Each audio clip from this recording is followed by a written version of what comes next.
Welcome, one and all. Can we settle down into our seats and get started for our annual State of the Village Address? Thank you. Welcome. I'm Vice Mayor Anna Hokemer, and I have the distinct honor and privilege this year of emceeing our State of the Village Address. And so I want to welcome you to the Banyan Bowl here at Pinecrest Gardens. And before we get started, I want to acknowledge a few of the current and former elected officials that are joining us tonight. We have Council Member Richard Ramirez from Cutler Bay. Thank you for joining us, Richard. We have two former Pinecrest mayors with us tonight, Cindy Lerner and Gary Matzner. We have two former council members with us, Doug Kraft and Cindy Blank. And we have two representatives joining us. We have Rydell Nabbit from Maria Elvira Salazar's congressional office. Thank you for joining us, Rydell. And Mia Devane from Mayor Daniela Levine Cava's office. I'll get things started tonight by taking this opportunity to introduce our council. First, we have Councilmember Katie Abbott. Councilmember Abbott was re-elected just this past November into her second term. Congratulations. We have Councilmember Shannon Del Prado, elected in 2020, and our newest council member, Ken Fairman, who was elected just this past November. I'd like to take a moment to give Councilmember Fairman a few minutes so that he can introduce himself to the crowd.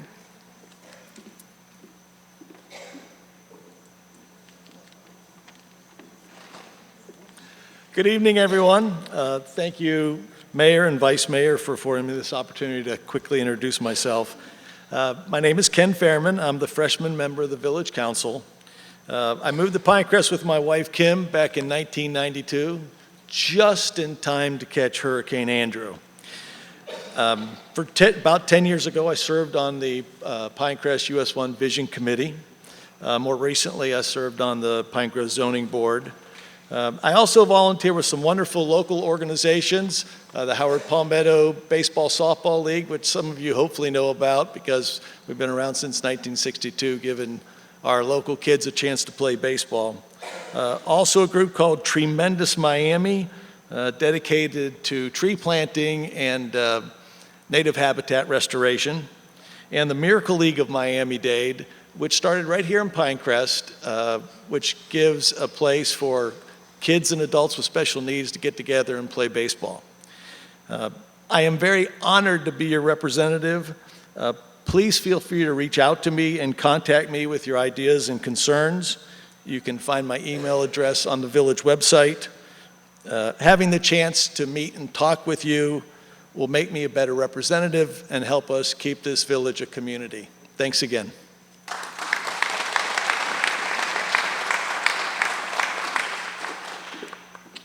Welcome, Councilmember Fairman.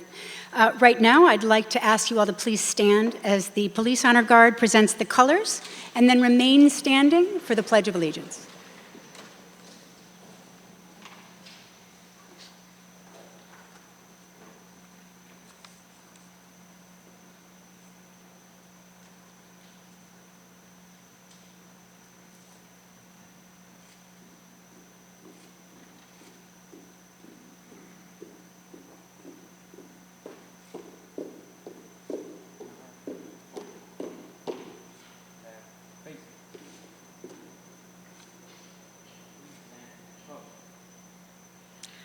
I pledge allegiance to the flag of the United States of America and to the republic for which it stands, one nation, under God, indivisible, with liberty and justice for all.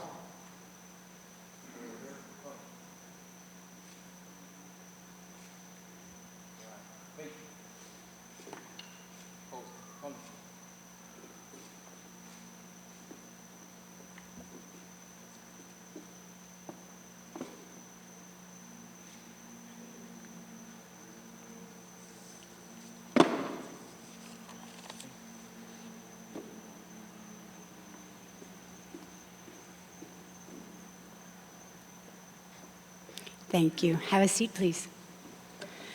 It is my distinct pleasure to introduce our keynote speaker for the State of the Village Address, our Mayor, Joseph Corradino.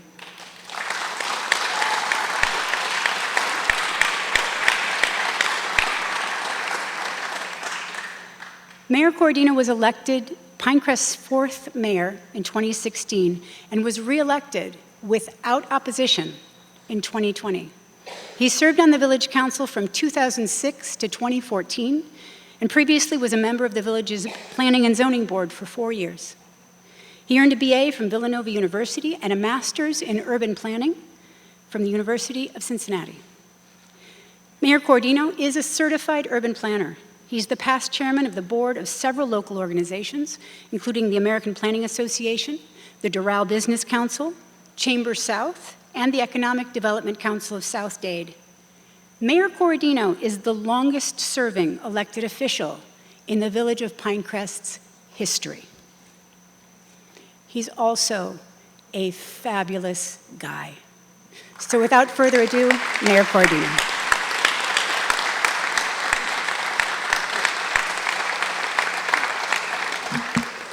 Thank you, Vice Mayor. It's always a pleasure to be introduced by you. I think we should go everywhere together. It sounds great. I want to also welcome Mayor Karen Cunningham, who has arrived. Thank you, Mayor, from Palmetto Bay. So this is one of our favorite events of the year. It's one of the things that we have to do, that and set a budget. We give the State of the Village address before the end of January, so we're right in the nick of time. And it's wonderful to see all of you here. It was 27 years ago this year that Pinecrest was incorporated. Our goals were really to enhance our community character and quality of life. Many in the community at the time, as Mayor Matzner knows, would say it wasn't going to work. But it was necessity for a small neighborhood in the midst of a sprawling county, one of the largest and fastest growing counties in one of the largest and fastest growing states in the nation. We were able to create a charter and a system for doing things that focused on small, efficient, effective government, slow and managed growth, and a high level of individual services. Everything we've done since incorporation has been focused on those goals of community character and quality of life. This system has not only been successful, but it's made us one of the most premier places in the entire state of Florida for people to live and raise a family. People are coming to Pinecrest from all over the world because of that success. And we've become example for other communities on how to do these types of things. Today, we continue to provide that bedrock concierge level of service that separates us from many of the other communities, and we continue to face the challenges of change the same way we did when we incorporated. And thinking about this speech, we started to think of some interesting things. How in the world do you take a neighborhood that at the time really had no boundaries, had no name, and turn it into an internationally sought-out community? How do we decide what our character is? And when do we decide it's appropriate to stop evolving, freeze the community at one moment in time? And thinking of those answers, I think we need to continue what we have been doing. We're constantly trying to understand the regional trends that affect the change. We've worked hard to evolve, to take the best of our community and evolve it forward and minimize the things that we don't like so much. We've elected essentially our neighbors every 2 years to work with us and manage the community on a day-to-day basis. And in my opinion, it's never appropriate to freeze the community. Evolution is critical to the success of a city, and Pinecrest is a success story in municipal evolution. Success isn't guaranteed, but we've come a long way in 27 years. Interesting, I think that we would all agree that if you sat on your porch in the mid-1990s and waited for a police car to drive by, you could have waited months, and that's not an exaggeration. You've made a telephone call to ask for a police car to come by, you could have waited hours. Today, if you call the police, they'll be at your house in about 2 minutes and 33 seconds. Crime is about 65% lower than it was when we formed our police force. The 5-year running average of our part-run crimes is the lowest on record. And in 2022, we recorded the lowest number of reported residential burglaries in our history. It's down 82% in 10 years. We resurrected our DUI enforcement program and made over 100 DUI arrests last year, made 11,000 traffic stops, up from 8,000 in 2019, and we remain one of the triple accredited agencies in all of Miami-Dade County, one of the few. In the middle of the 1990s, if you lived in the neighborhood, we had far fewer parks and very little programming. Evelyn Greer Park, the site where that sits, was a park at the time. It happened to be a trailer park, and there was outrage in the community when Publix wanted to locate there. Similar outrage when we bought it and turned it into what it is today. It's natural to be intimidated by change, but the change we've made in Pinecrest has always been good. Soon after we incorporated, our Village Parks and Rec Department was generating about 12% of its operating expenses from non-ad valorem taxes. That's not very good, but it's appropriate for a small city. The national average is about 24%. Today, we're generating about 74% of our revenues from non-ad valorem taxes. That's excellent. It's one of the best in the nation. That means somebody else is paying for our parks. The last couple of years, we've added to our parks inventory, upgraded almost all of our facilities. We're in the midst of programming the new Gary Matzner Park. We've already completed, or nearly completed, the passive park at Hidden Pines with Tremendous Miami. And as we move forward, we're always looking for a more balanced mix of active and passive opportunities in our parks. I think most people would say that Pinecrest has always been this beautiful. It hasn't. We've planted 10,000 trees since incorporation. We've diligently maintained our rights-of-way like they've never been maintained before. Last year alone, over 150 trees. Every new public works project that we do increases the tree canopy in Pinecrest. We've added over 3,000 feet of sidewalk in the last year. Our potable water project, one of the most controversial things we've ever done, is about 85% complete. And thank goodness we've undertaken that project. There is an issue with some of the folks who haven't had the water turned on yet. They are now east of the saltwater intrusion line. And what that means is their wells are currently pumping salt water. It's not good to drink, and it's even worse if you soak a plant in it. Our 58th Avenue drainage project is complete. We've started the Palmetto Avenue Island drainage project. Our village entrance signs are complete.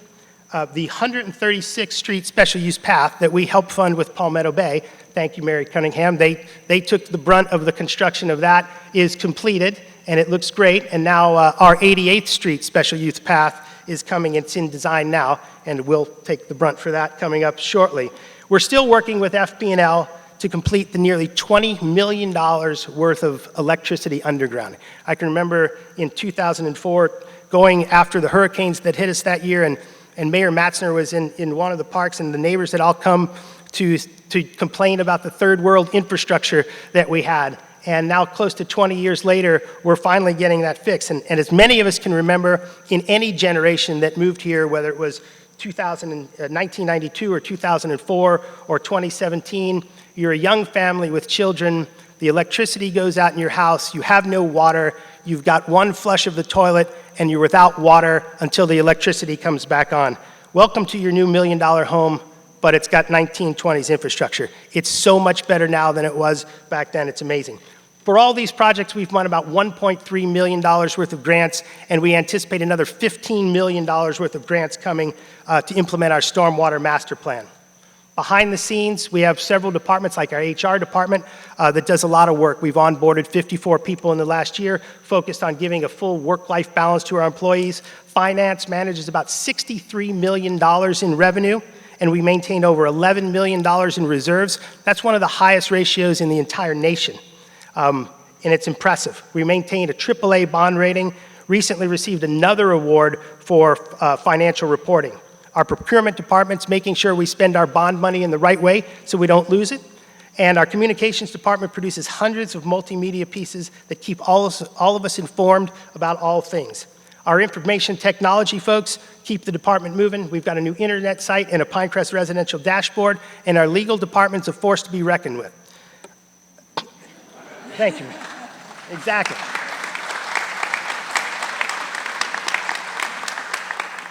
The biggest thing our legal department has done this year, which is absolutely fantastic, is win the Hurricane Irma debris cleanup arbitration case. Now, after 2017, we can collect the $1.5 million that we spent recovering from that hurricane back then, and that's a tremendous thank you. We never thought it would happen. You're the greatest.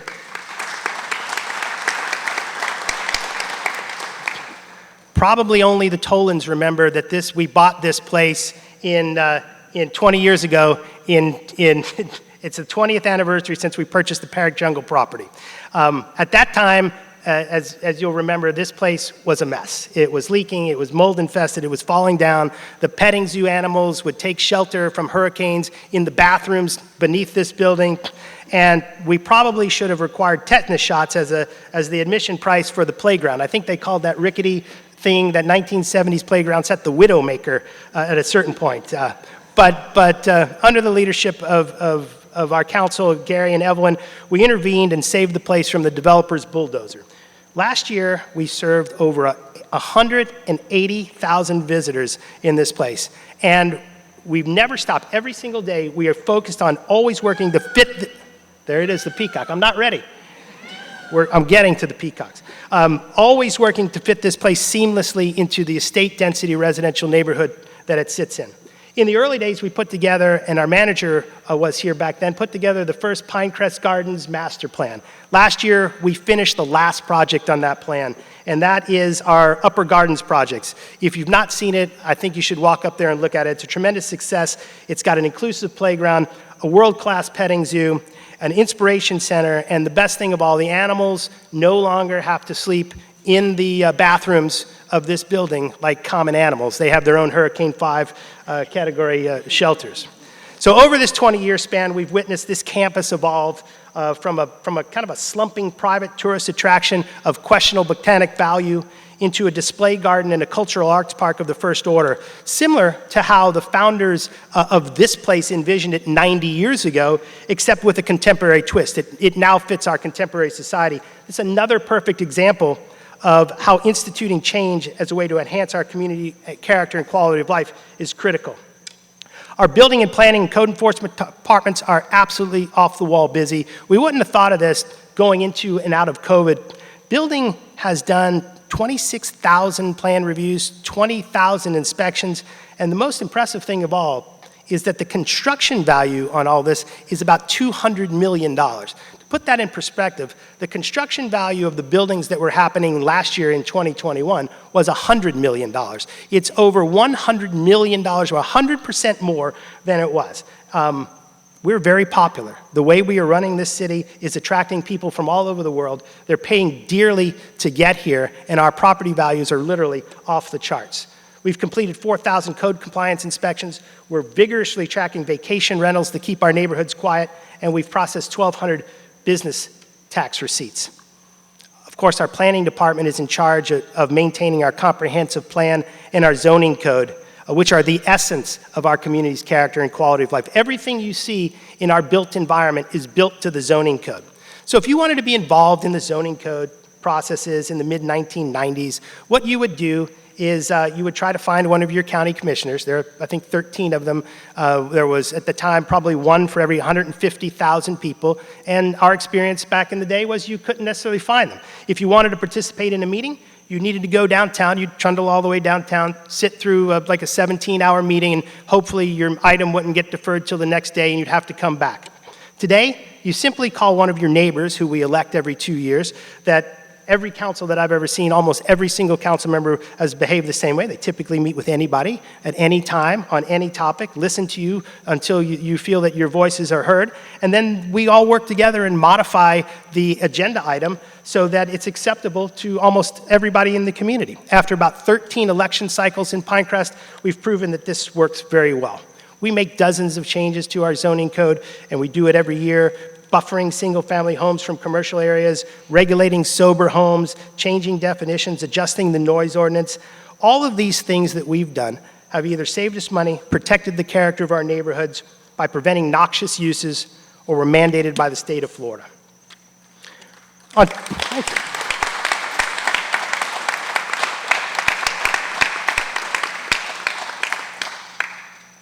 On top of all this, in the years since our incorporation, and particularly in the last several years, we are working hard to protect the village from the worst impacts of the tremendous growth that are happening around us.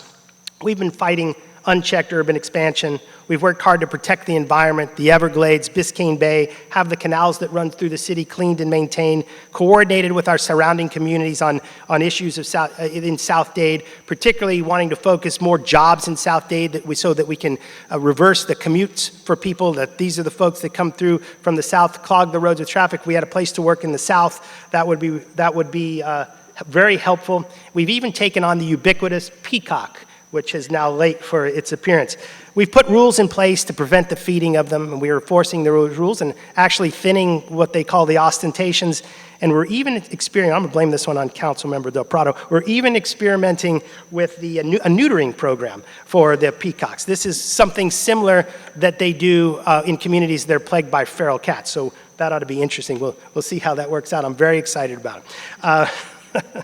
The most critical, the most thing we've done is successfully lead the efforts to modify the county's proposed rapid transit zone ordinance. And I'm sure many of you have heard of that because we've been discussing it for quite some time. The original version of this ordinance would have seen the county take control, get this, take control of Pinecrest land use a half a mile inside of Pinecrest from US 1. And what they would have done is they would have put zoning on us. They would have run the review and approval process.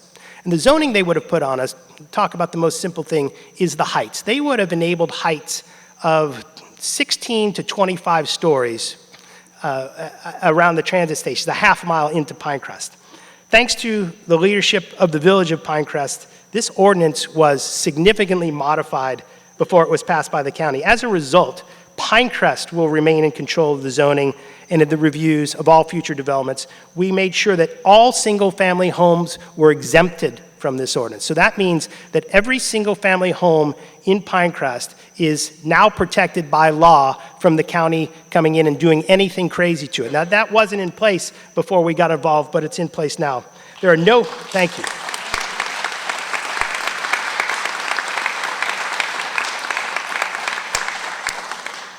There are no requirements to conform to any height standards, any density standards, just a minimum building volume standard. Any future changes that we make in Pinecrest under a Pinecrest control, not Miami-Dade County. And this is a major win for the Village of Pinecrest.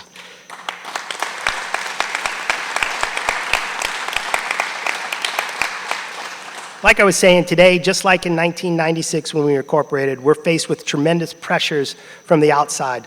Just like then, tons of people are moving to this county. I think we estimated 1.5 million people will be moving here in the next 10 to 15 years. Most of these people are going to live south of us this time. So to stay as successful as we have been, we need to keep our deep awareness of these regional trends. We need to continue to think about how to mitigate the impacts of the worst of this development. And most of all, we need to stay nimble. As we move forward in 2023, we're going to remain focused on the challenge, changing for the best. We're going to continue to coordinate with our other cities, Cutler Bay and Palmetto Bay. Thank you guys for being here. We're going to continue to coordinate with our schools. We're going to continue to be resilient, continue dealing with the homeless issue. We're going to bring better cell phone reception to the village, focus on, again, on traffic, transportation, and pedestrian safety. We're going to be increasing our crime prevention capabilities. And we're going to continue to focus on the quiet, peaceful enjoyment of our neighborhoods, which is essential to our quality of life. But, it's a big but, we've got a huge project coming up that we need to tackle. As we've seen over the years, we've taken on tremendous challenges that nobody thought we could ever accomplish. Number one, we incorporated. Our water project is nearly complete. We're progressing well on the electrical project. We're becoming more resilient each year. We've done, as I say, dog parks, sidewalks, peacocks. We've done all that. We've beaten back unfettered development and a hostile takeover of our zoning. One of the largest undertakings we'll ever do is the conversion from the septic system to the sewer system. Pinecrest is probably the most impacted by this in all of Miami-Dade County. We've got about 6,000 units in Pinecrest. Nearly all of them are on septic tanks, and they aren't going to last very long. It may take a decade or more. It's going to be expensive. And it's going to take unprecedented levels of coordination with Miami-Dade County, with the state of Florida, and the federal government.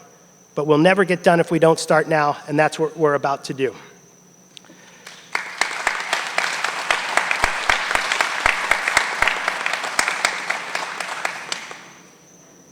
I don't know if anybody here reads Facebook. If you do, I'm sure you've noticed a lot of national issues have begun to trickle down to the local level. This is not just Pinecrest. This is across our county, it's across our state, across our nation. As a result, we found hateful communications are on the rise. There's been a rash of these communications put out by email or posted online. There's a lot of problems with this. But the main problem is that when our language about each other gets that mean, when our disagreements on leaf blowers or zoning code issues turn into a demonization of our neighbors or hurtful allegations, that's just not healthy. I mean, it takes us, it creates an unnecessary, dangerous, caustic environment that we as elected officials and that we as citizens, we just can't enable that type of behavior. Hate and chaos can never be allowed to take hold in our community. So, thank you.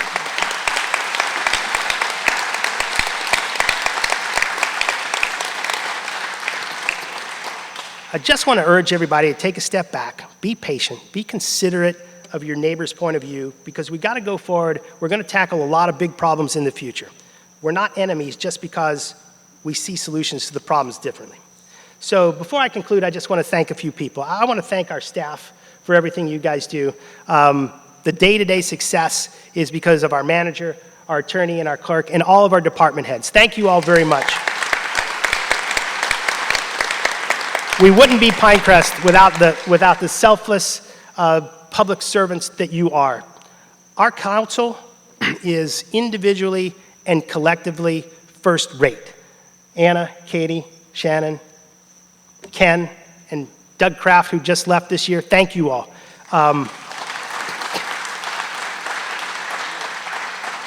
It's incredible. I get to watch a lot of elected bodies behave, and I think we behave we don't agree all the time, but we do work together on a lot of things. You guys have shown tremendous will, tremendous courage to have a difficult debate, to work, to foster compromise, to build consensus, and then when we're done and everybody has had their say, we've got the hard job to make a decision that's best for the community as a whole, and you guys have unflinchingly done that, and I want to thank you for it. It's impressive.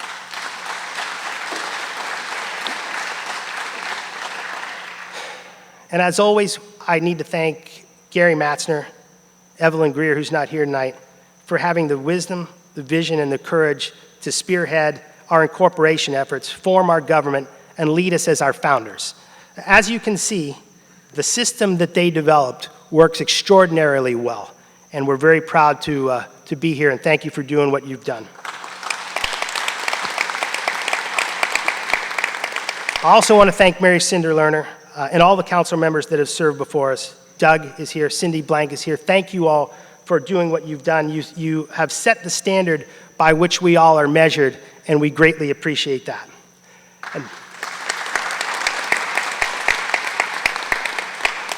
And of course, most of all, thank you to all of you. Thank you to our neighbors, all of you who have participated so vigorously, not only this year, but in years past. We're all in this together. We all have our roles to play, and every one of our communications is absolutely valuable as we go about the prickly business of local government. So, in closing, I just want us all to stick to our principles under which we were founded. I want to celebrate our similarities. I want to be respectful of our differences. We have always in Pinecrest been relatively unique. We've always had the ability to handle difficult issues in difficult times with dignity and grace. And so I'm looking forward to another productive year as we continue to evolve and stay one of the best places to live and raise a family in all of Florida. And I hear there's wine in the room over there. So thank you all very much. I appreciate your patience.